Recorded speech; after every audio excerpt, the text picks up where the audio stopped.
Good evening all of you, good evening. तो जैसा कि आप सभी बच्चों को पता है कि हम लोग क्लास 9th का चैप्टर 2 पोलिनोमियल बहुपद की जो है पढ़ाई कर रहे थे। और इस चैप्टर में हमने लास्ट क्लास में पढ़ा था समीकरण, इक्वेशन। तो मैं थोड़ा सा आप लोग को इक्वेशन को पहले बता देता हूं। इक्वेशन से पहले हमने पढ़ा था बहुपद। तो आखिर इक्वेशन और बहुपद में क्या अंतर है मैं थोड़ा सा बताता हूं। देखिए, जैसे मैं यहाँ पे लिख दूं x, फिर मैं लिख दूं 5x, मैं लिख दूं 10x स्क्वायर प्लस 2, मैं लिख दूं 9x cube plus 2y plus z। ये सब क्या है? ये सब बहुपद है। ये सब क्या है? बहुपद है। ये सब क्या है? बहुपद है। ये सब जो है बहुपद है। ठीक है, हमने पढ़ा था बहुपद के कई प्रकार पढ़े थे हम लोगों ने, और हमने बहुपद को पूरे डिटेल में पढ़ा था। फिर मैंने आपको समीकरण पढ़ाया था और समीकरण को पहचानने का तरीका बताया था कि समीकरण का मतलब ही क्या होता है। दो व्यंजकों की समानता की बात करता है समीकरण। दो व्यंजकों की समानता की बात करता है। तो यहाँ पे x तो सिर्फ एक ही व्यंजक है, यहाँ पे 5x एक व्यंजक है। तो दो व्यंजकों की समानता की बात करता है, यानी कि समीकरण में बराबर का साइन जरूर होना चाहिए। बराबर का साइन होना चाहिए। अगर बराबर का साइन है तो वो क्या हो जाएगा? समीकरण हो जाएगा। तो जैसे ही एक बीजीय व्यंजक में हम इक्वल का साइन लगा देते हैं, वो समीकरण बन जाता है। तो ये क्या है? एक बहुपद था, इसमें हमने इक्वल का साइन लगा दिया, तो ये क्या बन गया? समीकरण बन गया। क्लियर है सभी बच्चों को? तो जबकि आपको अगर क्वेश्चन में ऐसे प्रश्न आ जाए, ध्यान से देखिएगा, एक प्रश्न के माध्यम से समझाता हूं। अगर प्रश्न में ऐसे आ जाए कि निम्न में से समीकरण को पहचानिए, अगर ऐसे प्रश्न आ जाता है, समीकरण को पहचानिए।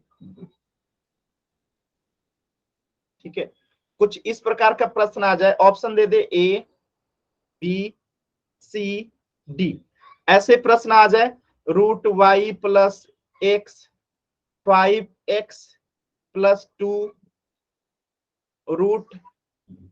Root x minus 1/2 equal to 0, या फिर ऐसे आ जाए x-1 इंटू एक्स प्लस 2। अब आपको इसमें से बताना है कि समीकरण कौन सा है। कोशिश कीजिए सभी बच्चे, इनमें से कौन जो है समीकरण है। अभी मैंने आपको बताया था समीकरण को पहचानने का तरीका। सभी बच्चे कोशिश कीजिए, कोशिश कीजिए सभी बच्चे, कोशिश कीजिए। आप लोग कर सकते हैं, कोशिश कीजिए। वेरी गुड, कोशिश कीजिए सभी बच्चे, कोशिश कीजिए। वेरी गुड, एकदम सही जवाब आ रहा है आप सभी बच्चों का। Very good. चलिए मैं समझाता हूं। देखिए, मैंने क्या बताया था, समीकरण की सबसे पहली पहचान क्या है कि उसमें बराबर का चिन्ह होना चाहिए। इसमें बराबर का चिन्ह नहीं है, इसमें भी बराबर का चिन्ह नहीं है, इसमें भी बराबर का चिन्ह नहीं है, यानी कि ऑप्शन सी जो है समीकरण होगा, क्योंकि इसमें बराबर का चिन्ह है। क्लियर है? एकदम आसान।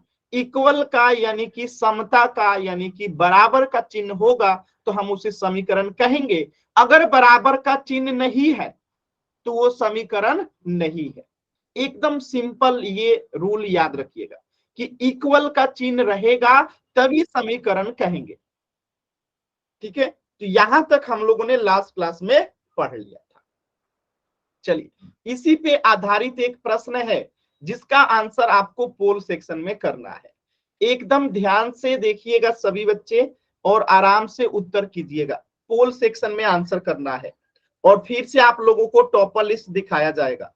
तो एकदम ध्यान से देखिएगा सभी बच्चे, आप पोल सेक्शन में उत्तर करना है। सभी बच्चे पोल में उत्तर करेंगे। आपको समीकरण की पहचान करना है। 4 ऑप्शन दिया गया है, इनमें से कौन जो है समीकरण है।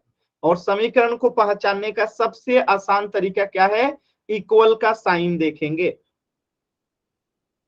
कोशिश कीजिए सभी बच्चे, कोशिश करेंगे,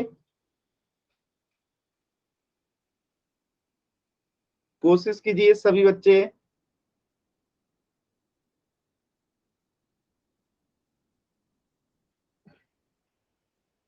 वेरी गुड। अभी भी मैं देख पा रहा हूं कि आधे बच्चों ने आंसर नहीं किया है, सभी बच्चे आंसर करेंगे। वेरी गुड, एकदम सही आंसर आ रहा है, वेरी गुड। सभी बच्चे उत्तर करेंगे। मैं एक बार बता देता हूं पोल सेक्शन में उत्तर कैसे करना होता है। आपके स्क्रीन पे 3 बिंदु दिखाई दे रहा होगा, उस 3 बिंदु पे हम लोग क्लिक करेंगे। जैसे इस 3 बिंदु पे क्लिक करते हैं, आपके सामने एक्टिविटीज का एक ऑप्शन आएगा। ठीक है, जैसे ये एक्टिविटीज का ऑप्शन आता है तो हम इस एक्टिविटीज पे क्लिक कर देंगे, और जैसे ही आप एक्टिविटीज पे क्लिक करेंगे, आपके सामने ऑप्शन आएगा पोल्स एक्टिव का, पोल्स एक्टिव का। और आप जैसे ही इस पोल्स एक्टिव पे क्लिक करते हैं, आपके सामने जो है 4 ऑप्शन आ जाएगा, ए बी सी डी। इनमें से जो सही है सिलेक्ट कीजिए और वोट का बटन दबा दीजिए। ये तरीका होता है पोल सेक्शन में आंसर करने का। मैं देख पा रहा हूं अभी भी 3 बच्चों ने आंसर नहीं किया है।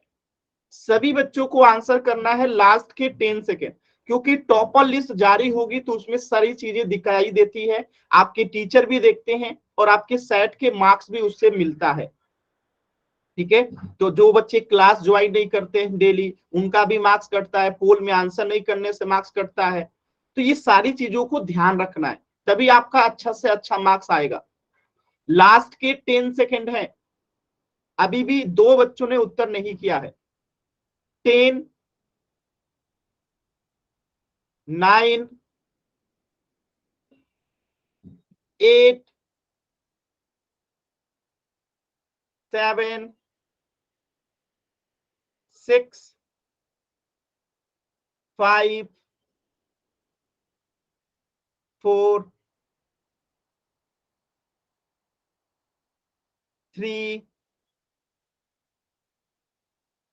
2, 1। चलिए समझिएगा इसको, इस क्वेश्चन को कैसे करेंगे ध्यान से समझिएगा।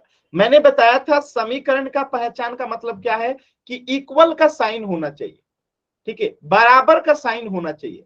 अगर बराबर का साइन है तभी हम उसे समीकरण कहेंगे, बराबर का साइन नहीं है तो समीकरण नहीं है। तो इसमें बराबर का साइन नहीं है तो समीकरण भी नहीं है, इसमें भी बराबर का साइन नहीं है तो समीकरण नहीं है, इसमें भी बराबर का साइन नहीं है मतलब समीकरण नहीं है। लेकिन ऑप्शन सी में आप देख सकते हैं कि यहाँ पे इक्वल का साइन है, इसीलिए ये समीकरण है। क्लियर है सभी बच्चों को? जल्दी से एक बार वाई टाइप कीजिए, डाउट है एन टाइप कीजिए सभी बच्चे। आसान सवाल था ना एकदम। एक ही बार वाई टाइप करना है, एक ही बार। ठीक है, बार बार नहीं, एक बार ही करना है। चलिए, का उत्तर हो जाएगा option C, √x-1/2 equal to 0। हमेशा याद रखिएगा कि अगर इक्वल का साइन है तभी हम उसे समीकरण कहेंगे, इक्वल का साइन नहीं है तो वो समीकरण नहीं है। चलिए, अगला टॉपिक है आपका समीकरण के प्रकार। तो जो समीकरण होता है वो 3 प्रकार का होता है। एक को कहते हैं रैखिक समीकरण, दूसरे को कहते हैं द्विघात समीकरण, तीसरे को कहते हैं त्रिघात समीकरण।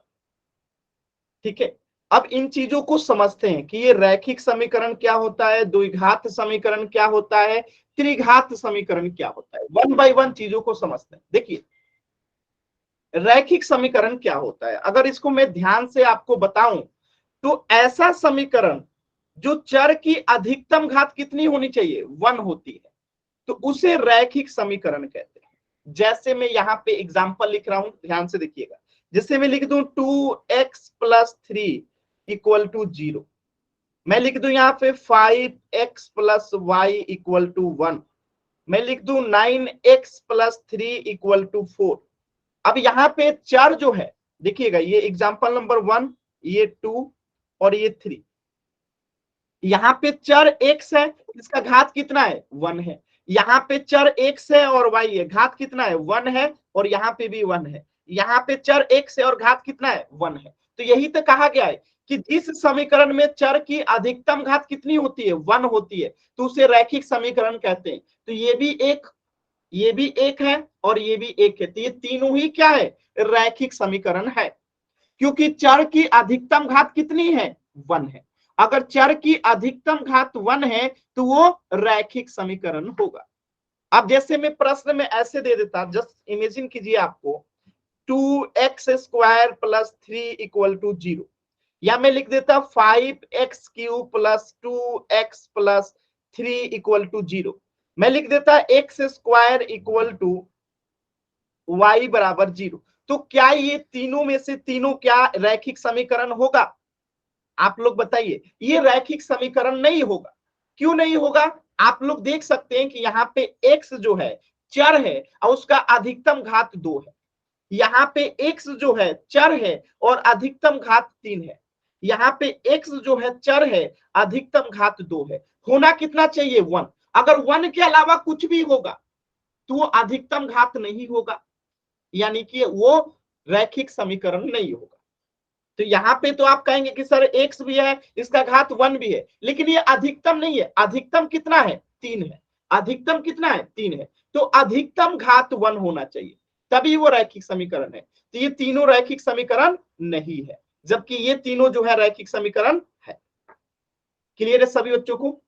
रैखिक समीकरण का आप लोग पहचान सकते हैं? बताइएगा एक बार सभी बच्चे, रैखिक समीकरण को आप लोग पहचान सकते हैं? वाई टाइप करके बताइए सभी बच्चे। आसान एकदम, ठीक है। एग्जाम्पल भी देख सकते हैं, एग्जाम्पल देखिए। और जैसे x माइनस 1 इक्वल टू 2, यहाँ पे x क्या है? चर है, और इसके x मैक्सिमम पावर कितना है? 1 है। यहाँ पे y क्या है? चर है, मैक्सिमम पावर कितना है? 1। z क्या है? चर है, मैक्सिमम पावर कितना है? 1। y क्या है? यहाँ पे चर है, मैक्सिमम पावर कितना है? 1। इसलिए ये तीनों जो है क्या है? एक चर वाला, सॉरी, अधिकतम घात कितना है? 1 है, इसलिए ये रैखिक समीकरण है। किसी बच्चे को कोई डाउट है तो बताइएगा।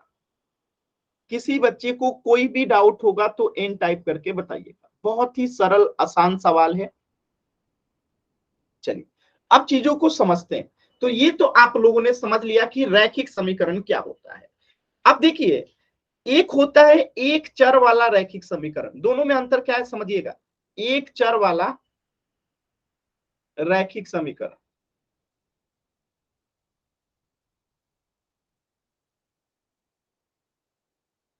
देखिएगा, एक होता है केवल रैखिक समीकरण, यानी कि इसकी खासियत क्या होती है कि इसमें चर कितना होता है? एक होता है। घात कितना होता है? एक होता है। और इक्वल का साइन भी होता है, उसे कहते हैं एक चर वाला रैखिक समीकरण। तो इसमें चर कितना है? एक है, एक्स। पावर कितना है? 1, एक है। और इक्वल टू का साइन भी है, तो ये एक चर वाला रैखिक समीकरण है। जबकि यहाँ पे चर कितना है? y और z। तो यहाँ पे चर कितना हो गया? दो चर हो गया। और घात कितना है? 1। घात 1 है, तो ये रैखिक तो है, लेकिन ये दो चर वाला रैखिक है। ठीक है, दो चर वाला रैखिक हो गया। यहीं पे चर कितना है? एक। घात कितना है? 1। इक्वल का साइन भी है, तो ये एक चर वाला रैखिक समीकरण है। जबकि ऑप्शन 2 जो है ये रैखिक समीकरण तो है, लेकिन दो चर वाला रैखिक समीकरण है।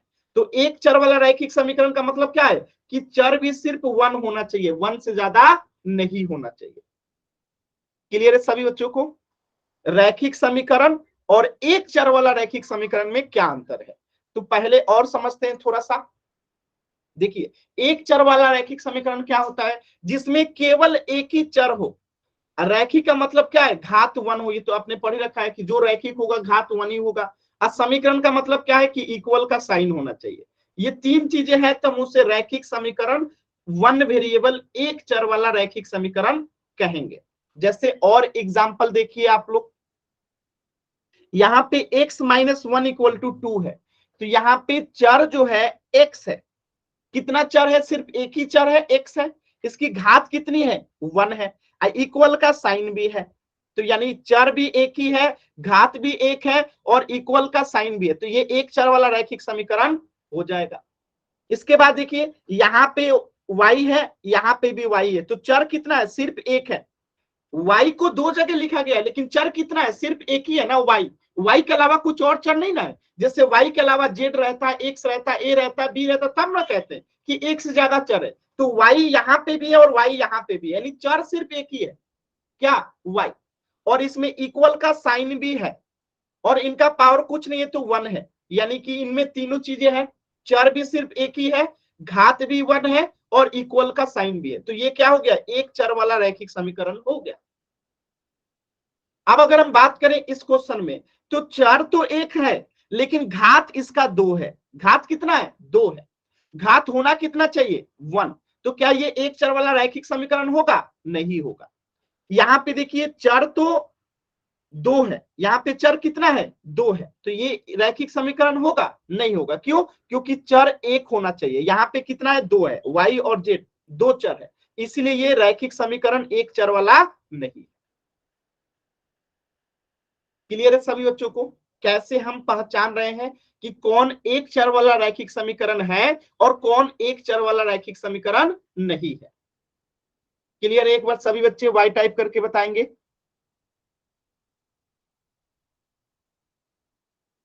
सभी बच्चे बताएंगे। चलिए इस प्रश्न का उत्तर भी देख लीजिए एक बार। यहाँ पे देखिए, ये दोनों जो है एक चर वाला रैखिक समीकरण है, जबकि ये दोनों जो है नहीं है। अब यहाँ पे प्रश्न कैसे पूछता है, ध्यान से समझिएगा।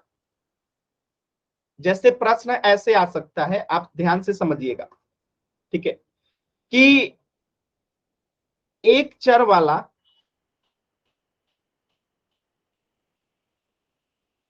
रैखिक समीकरण को पहचानना है, रैखिक समीकरण को पहचानना है, ठीक है।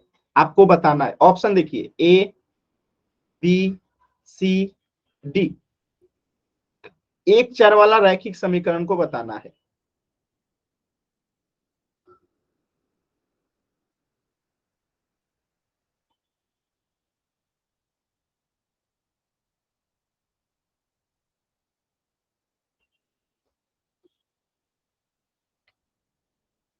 बताइएगा इसमें से कौन जो है एक चर वाला रैखिक समीकरण है।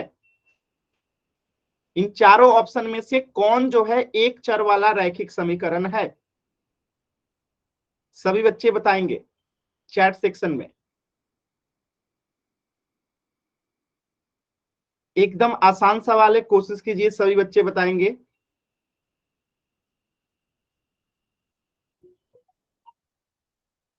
एक चर वाला रैखिक समीकरण है, वेरी गुड, एकदम सही जवाब आया है।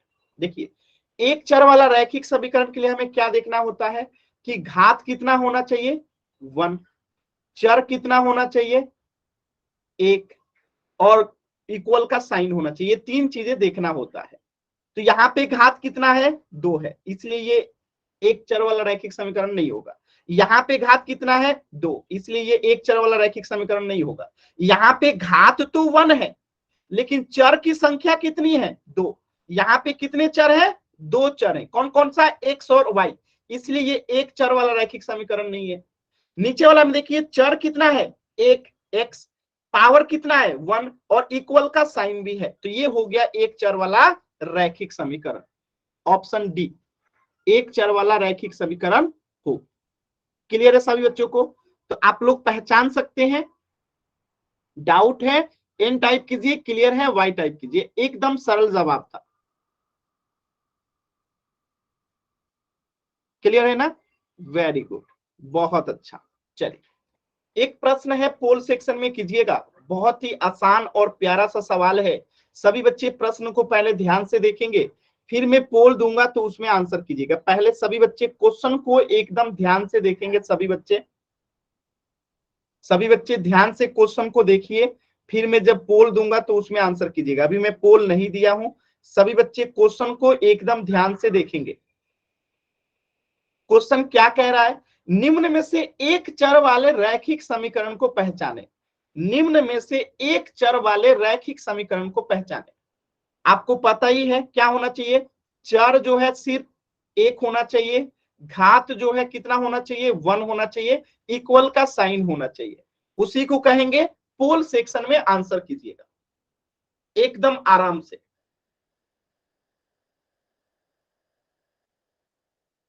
सभी बच्चे एकदम आराम से ध्यान से उत्तर करेंगे पोल सेक्शन में।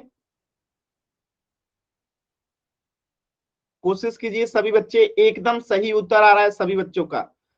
अभी तक सभी बच्चों का उत्तर एकदम सही है, वेरी गुड। सभी बच्चे उत्तर करेंगे पोल सेक्शन में।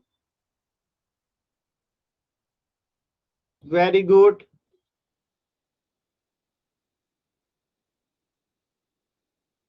सभी बच्चे कोशिश कीजिए, एकदम सही जवाब आ रहा है आप लोगों का।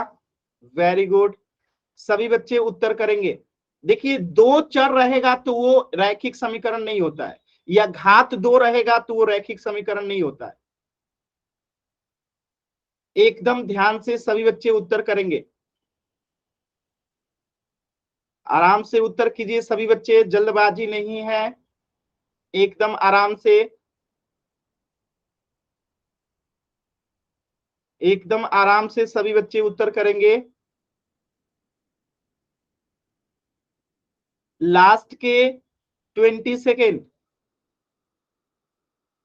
सभी बच्चों को आंसर करना है, लास्ट के 20 सेकेंड। देखिए, टॉपर लिस्ट जारी होगा, आप लोग उत्तर नहीं करेंगे, आपका टॉपर लिस्ट में नाम नहीं आएगा, और आपके टीचर को रिपोर्ट भेजी जाती है। मैं आपको अगले क्लास में दिखाऊंगा भी कि कौन सा बच्चा क्लास ज्वाइन करता है, कौन सा बच्चा क्लास नहीं ज्वाइन करता है, कौन सा बच्चा पोल में आंसर करता है, कौन सा बच्चा नहीं करता है। ये सारी रिपोर्ट आपके टीचर को भेजी जाती है, और इन्हीं के आधार पे आपको मार्क्स मिलता है। तो पोल में आंसर जरूर कीजिए। Very good.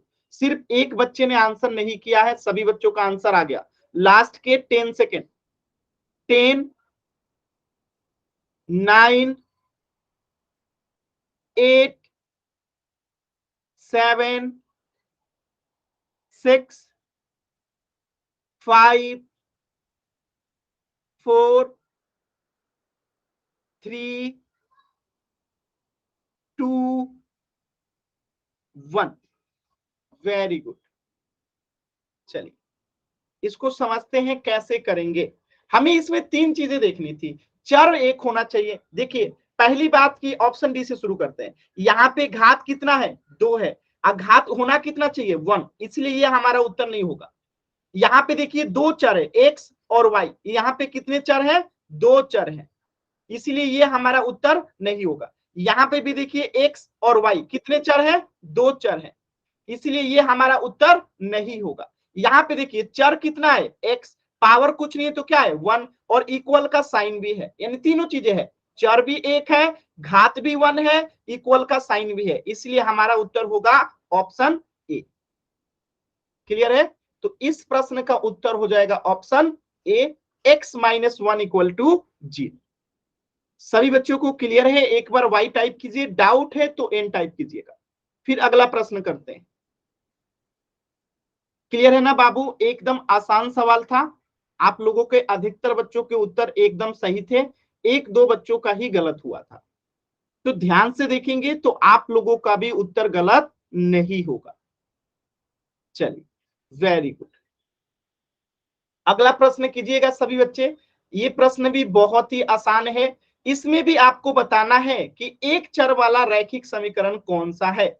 यहाँ पे भी आपको 4 ऑप्शन दिया गया है, और यहाँ पे भी आपको यही बताना है कि एक चर वाला रैखिक समीकरण कौन सा है। तो रैखिक समीकरण एक चर वाला वही नियम है, आप लोग जानते हैं नियम क्या है, कि आपको घात कितना होना चाहिए, घात जो है 1 होना चाहिए, चर जो है कितना होना चाहिए, 1 होना चाहिए, और इक्वल का साइन जरूर होना चाहिए। ठीक है, ये तीनों चीजें हैं तो उसे एक चर वाला रैखिक समीकरण कहते हैं। सभी बच्चे पोल सेक्शन में आंसर करेंगे, आराम से, कोई जल्दबाजी नहीं है, एकदम आराम से कोशिश कीजिए, कोई जल्दबाजी नहीं है, एकदम आराम से, जल्दबाजी नहीं करना है, नहीं तो टॉपर लिस्ट में नाम आप लोग का नीचे चला जाएगा। और मैं चाहता हूं कि सभी बच्चे टॉपर लिस्ट में टॉप करें। देखिए, दो बच्चों ने जल्दबाजी में गलत आंसर कर दिया, इक्वल का साइन भी होना चाहिए, और दो बच्चों ने आंसर किया है इक्वल का साइन नहीं है उसको। जब इक्वल का यानी बराबर का चिन्ह नहीं है तो उत्तर होगा ही नहीं ना। ठीक है, जल्दबाजी में 3 बच्चों का उत्तर गलत हो गया है। जल्दबाजी मत कीजिए बाबू, आराम से क्वेश्चन को देखिए ध्यान से, फिर उत्तर कीजिए।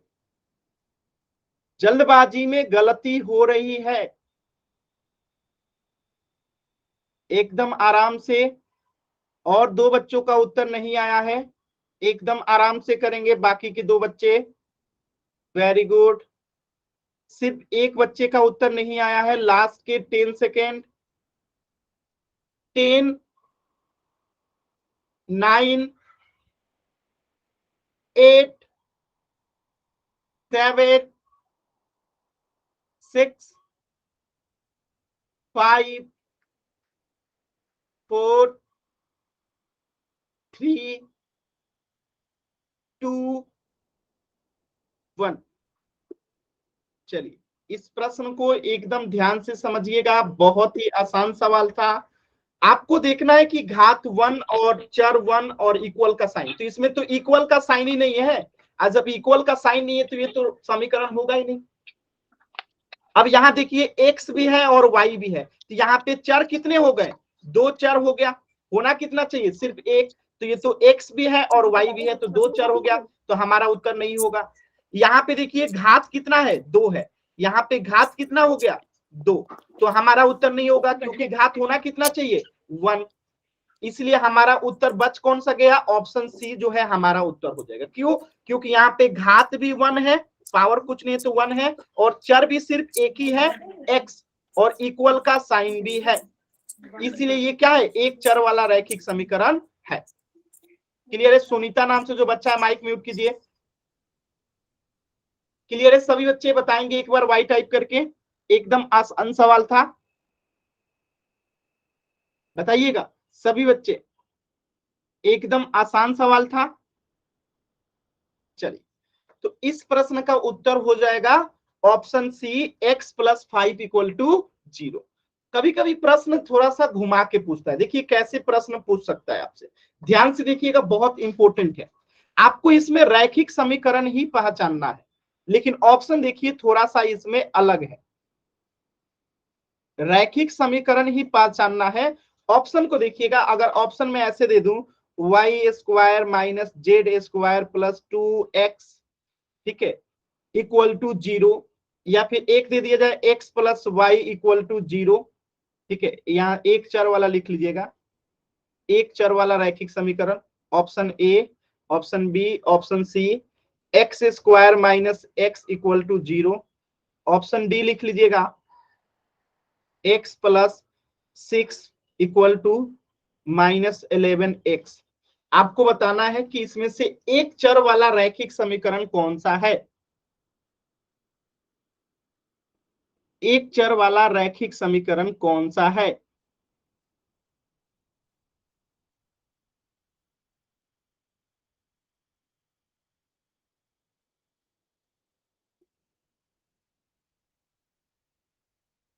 एकदम आराम से बताएंगे सभी बच्चे। एक चर वाला रैखिक समीकरण कौन सा है? इसका मतलब क्या है कि चर कितना होना चाहिए? सिर्फ एक। और घात कितना होना चाहिए? सिर्फ एक। और इक्वल का साइन होना चाहिए। ये तीन चीजें होना चाहिए, ठीक है। अब देखिए पहले ऑप्शन में देखिए घात कितना है? 2 है, इसलिए ये उत्तर नहीं होगा, क्योंकि घात कितना है? 2 है। यहाँ पे देखिए x है और y है, यहाँ पे चर कितना हो गया? 2 हो गया। चर कितना हो गया? 2 हो गया। कौन कौन सा? एक x और एक y, तो ये भी उत्तर नहीं होगा, क्योंकि चर कितना होना चाहिए? 1। यहाँ पे घात कितना है? 2 है। यहाँ पे घात कितना है? 2 है, इसलिए ये भी उत्तर नहीं होगा। बचा ऑप्शन डी, तो ये उत्तर होगा। क्यों?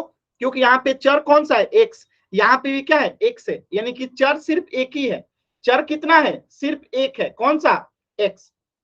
और पावर कितना है? x का पावर कुछ नहीं है तो 1 है, x का पावर कुछ नहीं है तो 1 है, यानी घात कितना है? 1 है, ठीक है। और इक्वल का साइन भी है, तो तीनों चीजें हैं, मतलब एक चर वाला रैखिक समीकरण कौन सा है? Option D. बताइएगा सभी बच्चे, समझ में आया तो वाई टाइप कीजिए, डाउट है तो एन टाइप कीजिए, ठीक है। एकदम आसान सवाल था, ठीक है, आसान है ना। चलिए, तो एक प्रश्न कीजिएगा ध्यान से, क्वेश्चन नंबर 71। क्वेश्चन को देखिएगा, इसमें आपको एक चर वाला रैखिक समीकरण पहचानना है। एक चर वाला रैखिक समीकरण जो है पहचानना है। एक चर वाला रैखिक समीकरण को पहचानना है। एकदम ध्यान से सभी बच्चे प्रश्न को देखेंगे और पोल सेक्शन में उत्तर करेंगे। एकदम ध्यान से, एक चर वाला रैखिक समीकरण पहचानना है, यानी कि चर कितना होना चाहिए, एक, घात कितना होना चाहिए, सिर्फ एक, और इक्वल का साइन भी होना चाहिए। ये तीन चीजें होगा तो उसे एक चर वाला रैखिक समीकरण कहेंगे। एकदम ध्यान से कीजिए, चर एक होना चाहिए, घात 1 होना चाहिए और इक्वल का साइन भी होना चाहिए। अधिकतर बच्चों का एकदम सही जवाब आ रहा है, वेरी गुड। सभी बच्चे कोशिश कीजिए। देखिए चर जो है एक से ज्यादा होगा तो वो नहीं होगा। एक्स वाई जेड ये सब क्या है, तीन चर हैं, एक्स हो गया, वाई हो गया, जेड हो गया, ये सब तीन चर हैं। होना कितना चाहिए, सिर्फ एक चर। ठीक है, ध्यान रखिएगा, एक से ज्यादा चर होगा तो वो उत्तर नहीं होगा।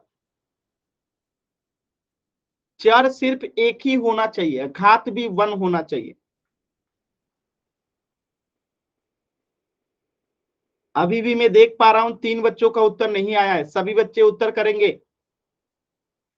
लास्ट के 20 सेकेंड, 2 बच्चों का उत्तर नहीं आया है। सभी बच्चे उत्तर करेंगे, 2 बच्चों का उत्तर नहीं आया है। लास्ट के 10 सेकेंड, 10, 9, 8, 7,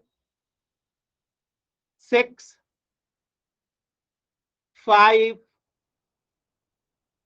4, 3, 2, 1। चलिए देखिए, कुछ बच्चों ने बी को आंसर किया जो कि गलत है। क्यों गलत है, आप खुद देखिए ना, यहाँ पे एक्स है, जेड है, वाई है, कितना चर है, इसमें चर की संख्या 3 है। कौन कौन सा, एक्स जेड वाई, 3 चर है। चर होना कितना चाहिए, सिर्फ एक, इसलिए बी आंसर नहीं होगा। 4 बच्चों ने बी को आंसर किया, एकदम पूर्णतः गलत है। क्यों, क्योंकि इसमें चर की संख्या कितनी है, 3 है। होना कितना चाहिए, सिर्फ एक। चलिए अब देखते हैं सी आंसर क्यों नहीं होगा, क्योंकि यहाँ पे चर का घात कितना है, 2 है, और चर का घात होना कितना चाहिए, 1। तो यहाँ पे चर का घात कितना है, 2 है, तो ये उत्तर नहीं होगा। अब इसी प्रकार ए देखिए, ए उत्तर क्यों नहीं होगा, क्योंकि यहाँ पे चर का घात क्या है, 2 है, चर का घात क्या है, 2 है, इसलिए ये उत्तर नहीं होगा। बचा ऑप्शन डी जो कि आपका उत्तर है। क्यों आपका उत्तर है, क्योंकि चर सिर्फ एक है, एक्स, इसका घात कुछ नहीं है तो 1, इक्वल का साइन भी है, चर इसका सिर्फ क्या है, एक है, यानी एक्स के अलावा और कोई चर नहीं है, सिर्फ एक्स है, यानी कि एक ही चर है, इक्वल का साइन भी है और पावर कुछ नहीं है तो 1 है, यानी कि ऑप्शन डी जो है एक चर वाला रैखिक समीकरण है। क्लियर है सभी बच्चों को, एक बार वाई टाइप कीजिए, डाउट है तो एन टाइप कीजिए।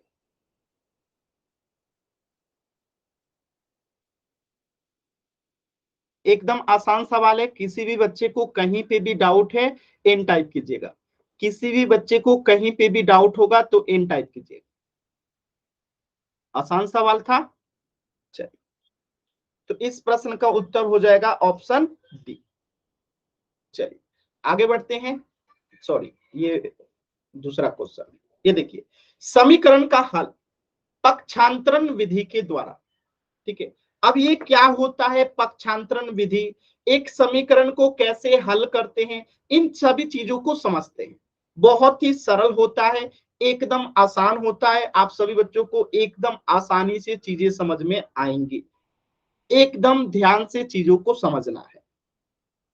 देखिएगा, पक्षांतरण विधि, देखिए पहली तो बात की समीकरण का हल क्या होता है। जैसे किसी भी समीकरण के हल का मतलब है कि समीकरण में उपस्थित चर का मान निकालना। अब जैसे समझिएगा, मैं लिखा हूं यहाँ पे x प्लस 10 इक्वल टू 12। अब यहाँ पे अगर मैं आपसे पूछूं कि x का क्या मान होगा, तो आप कहेंगे कि x की जगह पे क्या रखेंगे कि ये बराबर हो जाएगा, तो x का मान 2 होगा।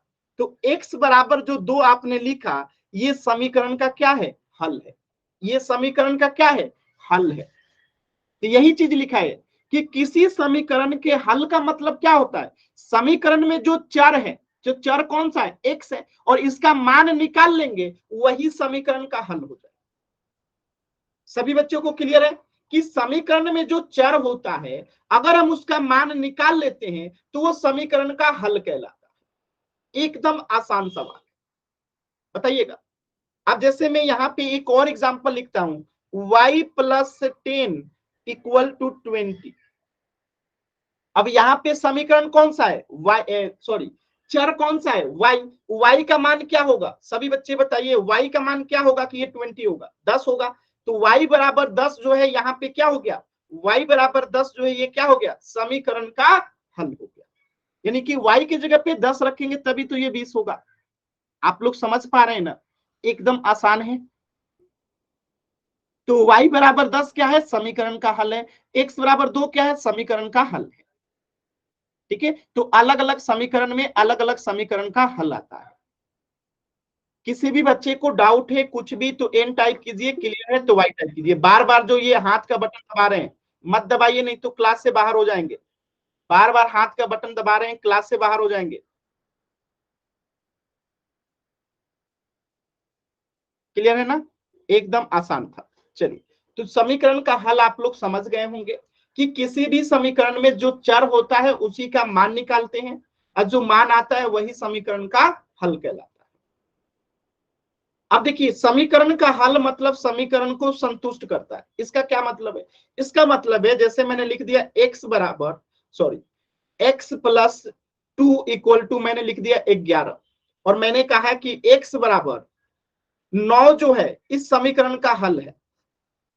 आप लोग भी देखिए, x बराबर 9 इस समीकरण का हल है, लेकिन आपको कहा जाए कि साबित कीजिए। आपको कैसे पता कि x बराबर 9 जो है इस समीकरण का हल कीजिए, यानी साबित कीजिए। तो आप क्या करेंगे, x के जगह पे हम रखेंगे 9 प्लस 2 इक्वल टू 11, और इधर में हो गया 11 बराबर 11, यानी कि ये क्या हो गया, संतुष्ट हो गया। अगर बराबर हो गया यानी कि हमारा उत्तर जो है समीकरण का हल जो है एकदम सही है।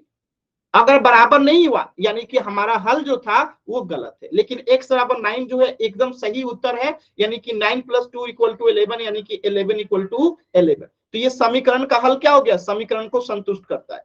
समीकरण को संतुष्ट करने का मतलब क्या है कि ये दोनों तरफ LHS बराबर जो है RHS हो जाता है। LHS बराबर जो है क्या हो जाता है, RHS हो जाता है। ठीक है, इसे कहते हैं बायां पक्ष, इसे कहते हैं दायां पक्ष। यानी कि दोनों जब बराबर हो जाता है तो हम कहते हैं समीकरण जो है संतुष्ट करता है। क्लियर है सभी बच्चों को, बताइएगा। सभी बच्चों को क्लियर है, एकदम आसान है। अब जैसे देखिए, मैं एक एग्जांपल के माध्यम से आपको समझाता हूं। जैसे क्या x बराबर 3 जो है इस समीकरण का हल है, आपसे पूछा जा रहा है कि जो ये समीकरण लिखा गया है 2x माइनस 2 इक्वल टू 4, क्या इस समीकरण का हल है x बराबर 3। तो अब आप क्या कीजिएगा, x बराबर 3 यहाँ पे मान रखेंगे। तो x का मान यहाँ पे कितना रख देंगे, 3, यहाँ पे 2 है तो 2 गुणे में, माइनस है तो माइनस, 2 है तो 2, इक्वल में साइन 4 है तो 4। अब इसको सॉल्व करके देखेंगे, 3 में 2 से गुणा करेंगे 6, माइनस 2 इक्वल टू 4, यानी कि ये कितना आ गया, 4 बराबर 4 आ गया। तो आप क्या कहेंगे कि यस, ये इसका समीकरण का हल है, क्योंकि ये इक्वल हो गया, यानी कि ये समीकरण का क्या है, हल है। बताइए सभी बच्चे, क्या आप लोग निकालना सीख पा रहे हैं कि कैसे हम चेक करते हैं कि कौन किसी समीकरण का हल है या नहीं है। बताइएगा सभी बच्चे, एकदम आसान सवाल है।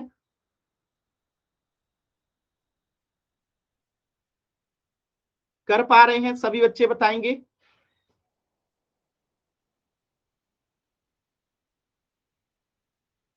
कर पा रहे हैं सभी बच्चे,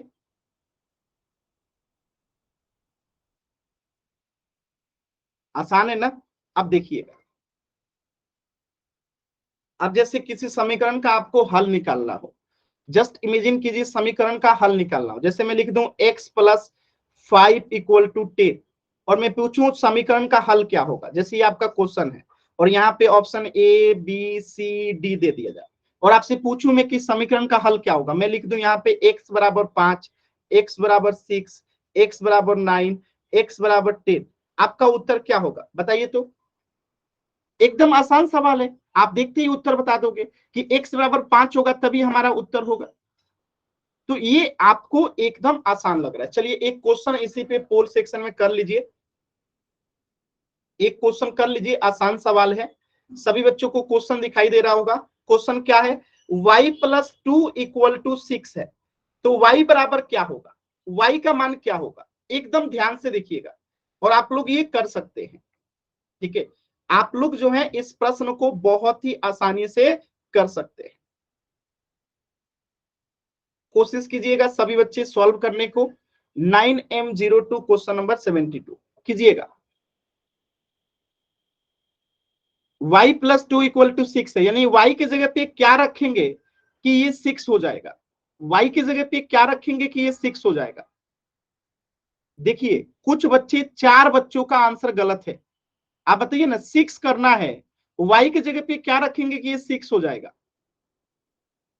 और 4 बच्चों का उत्तर गलत है जी।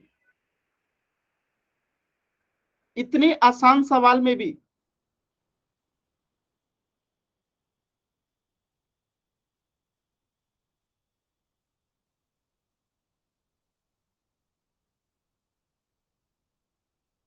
सभी बच्चे सॉल्व करेंगे।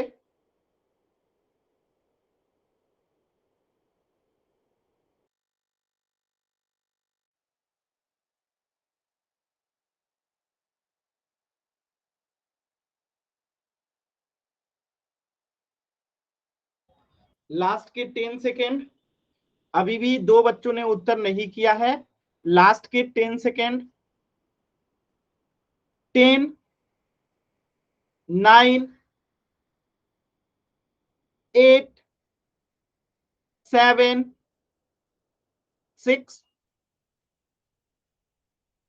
5, 4, 3, 2, 1।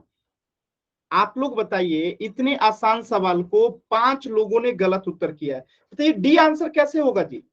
यहाँ पे y के जगह पे हम क्या रखेंगे कि ये 6 हो जाएगा, तो y के जगह पे 4 रखेंगे तभी तो ये 6 होगा, यानी 6 बराबर 6 होगा, तो y का मान कितना होना चाहिए, 4 होगा तभी तो ये 6 के बराबर होगा। तो सिंपल सा आंसर क्या होगा, ऑप्शन सी होगा।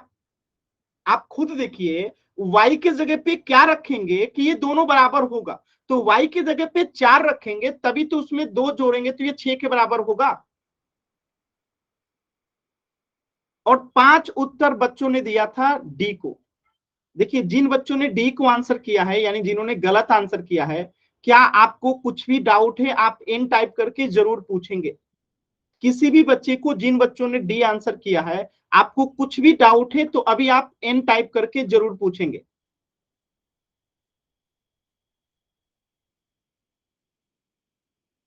किसी भी बच्चे को डाउट है तो पूछिएगा जरूर। देखिए मन में डाउट नहीं रखना चाहिए, अगर डाउट है तो पूछिएगा, आपको हर चीज को समझ के पढ़ना है।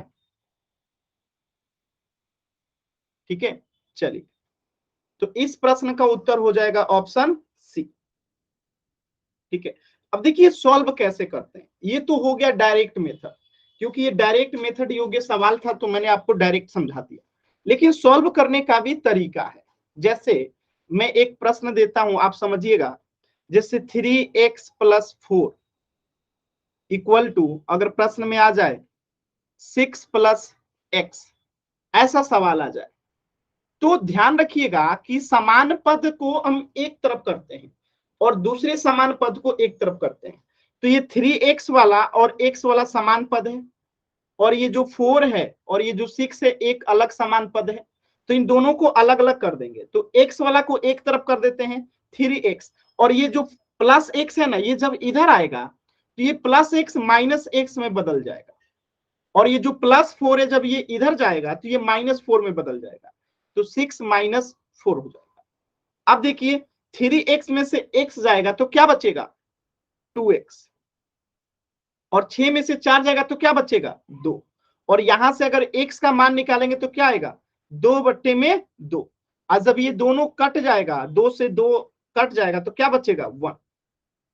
बातें समझ में आ रही है। तो इक्वल के साइन के अगर अपोजिट में कोई संख्या ले जाते हैं तो उसका चिन्ह बदल जाता है, उसका चिन्ह क्या हो जाता है, बदल जाता है। जैसे +4 था, इधर गया तो -4 हो गया। जैसे +x था, इधर आया तो -x हो गया। अब देखिए, जैसे एक और सवाल पे कीजिएगा, जैसे 7x + 4 = 6 + 6 मत कीजिए इसको, एक सेकेंड। 7x + 8 = 2 प्लस यहां पे 3x कर दीजिए।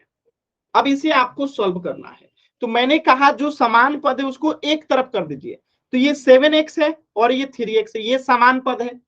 समान पद को कैसे पहचानते हैं, समान चर होना चाहिए, समान चर होना चाहिए, असमान घात होना चाहिए,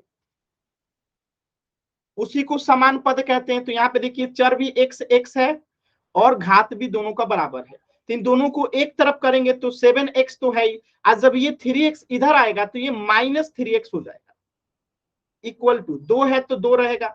अब ये 8x जो है, +8 जो है, ये जब इधर जाएगा तो क्या हो जाएगा, -8 हो जाएगा। ठीक है, अब इसे सॉल्व करते हैं। तो 7x में से 3x गया, क्या बचेगा, 4x बचेगा, = 2 में से 8 जाएगा। तो देखिए 2 के आगे कुछ नहीं है तो क्या है, प्लस है। तो बड़ा कौन सा है, 8 वाला। 8 में से 2 गया तो 6, लेकिन बड़ा कौन सा है, 8 वाला। माइनस में है तो माइनस में आएगा, -6। अब यहां से x का मान निकालेंगे कि x बराबर क्या होगा। तो ये x जो रहता है ना, इसका कोफिशिएंट जो रहता है, ये हमेशा बटे में आता है। तो -6 बट्टा क्या हो जाएगा, 4। अब ये 2 से कटेगा, 2 तिहाई 6 और 2 दूनी 4, यानी कि आंसर क्या हो गया, -3/2। तो x का मान यहाँ पे क्या हो गया, -3/2। क्लियर है सभी बच्चों को, बताइएगा। किसी बच्चे को कहीं पे भी डाउट है तो n टाइप करके जरूर बताइएगा। क्लियर है तो y टाइप करेंगे, डाउट है तो n टाइप जरूर करेंगे। किसी भी बच्चे को डाउट है तो n टाइप जरूर करेंगे। चलिए, एक प्रश्न आप लोग करके बताइएगा। जैसे प्रश्न है, अगर 3x + 8 =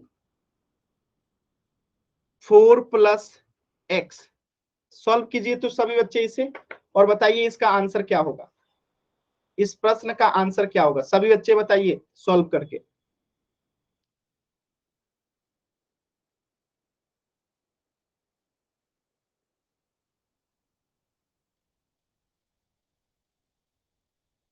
सॉल्व कीजिए सभी बच्चे और सॉल्व करके आंसर बताएंगे।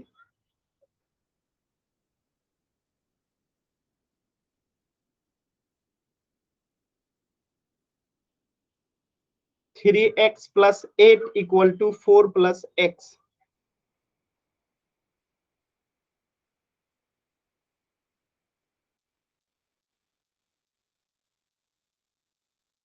वेरी गुड, 2 बच्चों का उत्तर आया। सभी बच्चे कोशिश कीजिए। 3-4 बच्चों का उत्तर आ गया, वेरी गुड। सभी बच्चों का अलग अलग उत्तर आ रहा है, यानी कुछ बच्चों का उत्तर गलत है। चलिए चेक करते हैं, देखिएगा। ये 3x है और ये x है, दोनों समान पद है, तो ये x इधर आएगा तो क्या हो जाएगा, 3x। और जब ये x + x इधर आएगा तो क्या हो जाएगा, -x = ये 4 है, और ये जब +8 जब इधर आएगा तो क्या हो जाएगा, -8 हो जाएगा। सॉल्व करते हैं, 3x में से x गया तो क्या बचेगा, 2x = अब इसके आगे कुछ नहीं है तो प्लस है, बड़ा कौन है, माइनस वाला, तो माइनस का चिन्ह। 8 में से 4 गया तो 4, यहां से x बराबर निकालेंगे तो क्या आएगा, -4 बट्टे में क्या आ जाएगा, 2। ये वाला 2 जो है, ये वाला 2 नीचे आ जाता है। अब बताइएगा, 2 से 4 कट जाएगा कितना बार में, 2 बार में, तो आंसर कितना हो गया, -2 जो है आंसर हो गया। बताइए, +2 नहीं होगा, -2 उत्तर होगा, -2 जो है उत्तर होगा। कितना उत्तर होगा, -2। यानी कि सिर्फ 2 बच्चों का उत्तर सही आया है, बाकी सभी बच्चों का गलत उत्तर है। बट्टे में 1 नहीं लिखते हैं पुनीत, बट्टे में 1 नहीं लिखते हैं। ठीक है, -2 जो है उत्तर होगा। क्लियर है? चलिए, तो इससे आगे जो है हम लोग पढ़ेंगे नेक्स्ट क्लास में। आज के क्लास में कुछ भी डाउट है तो अभी आप लोग पूछ लीजिए।